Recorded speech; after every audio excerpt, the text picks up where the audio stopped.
नमस्कार दोस्तों, खोज की शुरुआत में आपका स्वागत है। प्रेम के आहतों की बोली ही निराली है।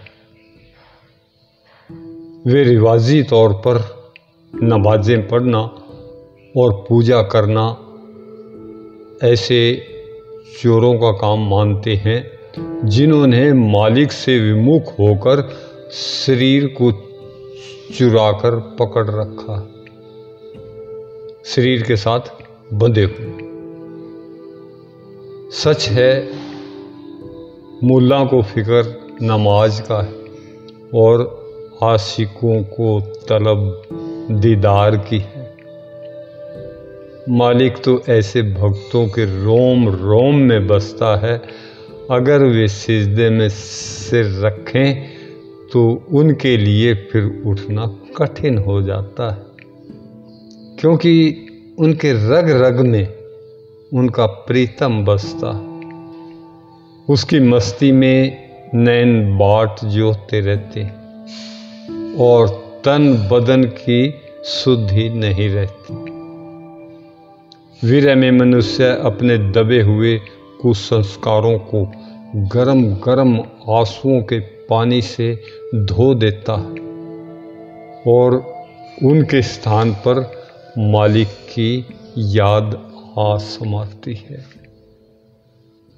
यह विरह केवल सच्ची और पक्की प्रीति से ही जागृत होता है, झूठी और कच्ची प्रीति से कदापि नहीं।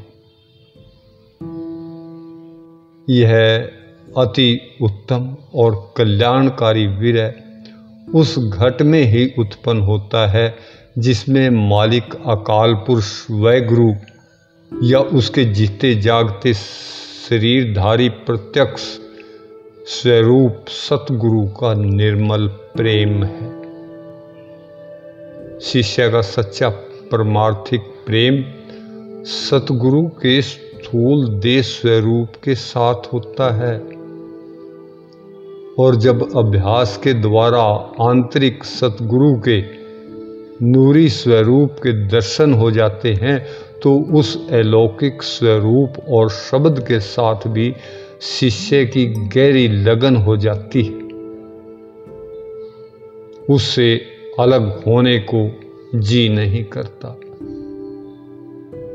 बाहर देह स्वरूप से अलग होने पर अंदर मिलने की तड़प या विरह उत्पन्न होता है, और जब किसी अभ्यासी को आंतरिक दर्शन या शब्द रस प्राप्त होना बंद हो जाता है, तब अवश्य ही हृदय में बड़ी ताप और तड़प उत्पन्न होती है।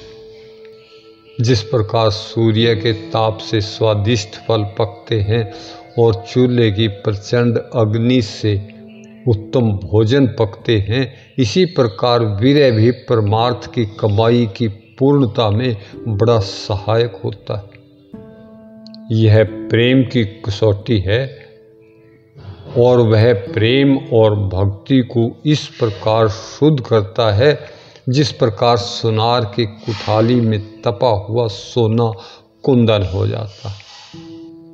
हाफिज साहब विरह के सोज गुदाज की आवश्यकता पर फरमाते हैं कि तू तर आंखों से आंसुओं के मोती बरसा, शायद यह विसल रूपी राज हंस इन मोतियों को देखकर तेरे प्रेम के पाश में आ फंसने का इरादा कर ले।